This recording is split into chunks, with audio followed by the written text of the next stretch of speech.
Sometimes the biggest stories in world affairs, they're not found in some thousand-page report. Nope, they're hiding in plain sight, in just a handful of carefully chosen words. Today, we're going to put one of those moments under the microscope and show you how just two little sentences can reveal an entire geopolitical strategy. This is it. This is our entire source text for today. I know, right? It's short, it's direct, and it comes from a summary of NATO-Russia relations. Think of it like a geopolitical artifact. On the surface, it seems pretty simple, but packed inside are layers of history, strategy, and a whole lot of meaning. So, that's our big question. How much can we really unpack from a brief, official statement like this one? Well, as we're about to see, the answer is a whole lot. We're going to break this down piece by piece. All right, first things first, let's establish the context. The source text doesn't just describe a strained relationship.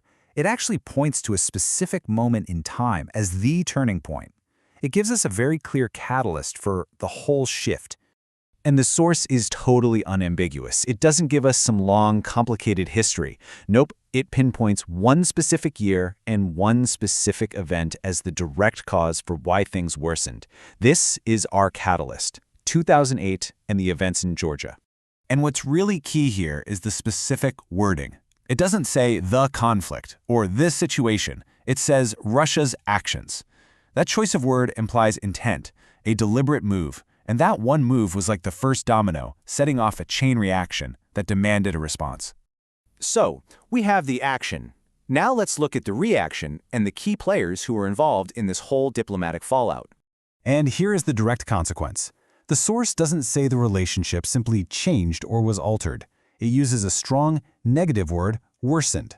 This represents a pretty serious fracture in the dynamic between two major geopolitical players, NATO and Russia. A clear cause and a very clear effect. And this brings us right to the core of our analysis. In diplomacy, statements aren't just words, they are signals. They're finely tuned messages to the entire world. So let's dissect NATO's official response. 8 words. That's it. But every single one was chosen for maximum impact and minimum ambiguity. Let's break it down even further. It starts with the word we. This isn't one country speaking. This is the voice of the entire North Atlantic Treaty Organization. It represents a unified front, a collective position from dozens of member states, all standing together. The power of the statement begins right there, with that unity. Next up, the word support. This is a crucial choice. It signals alignment, backing, solidarity. But notice what it doesn't say. It doesn't explicitly promise military intervention or any other specific action.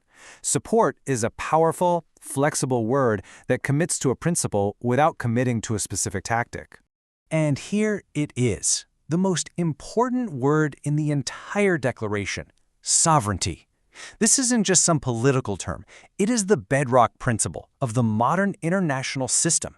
By invoking this word, NATO is framing its position not as a political squabble, but as a defense of international law itself. So what does this actually mean? Well, sovereignty is the core idea that a nation has the right to be its own master. By invoking it here, NATO wasn't just supporting a country, it was drawing a line in the sand. It was a direct statement that, in their view, an external power had violated this fundamental right of Georgia to control its own fate and its own borders. So let's put all the pieces back together. We've broken down the event and we've deconstructed the language. What kind of picture does it create when we assemble it all? The source material gives us this perfectly clear, linear story.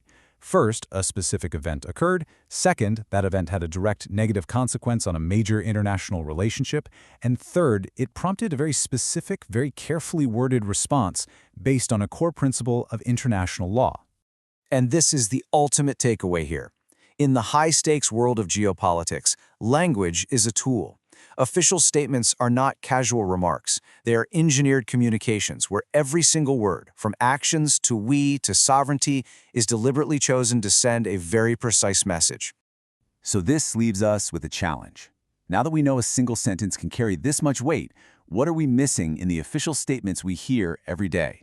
The next time you hear a world leader speak, listen not just to what they say, but to the words they chose not to use. That's where the real story often is. Thanks for joining.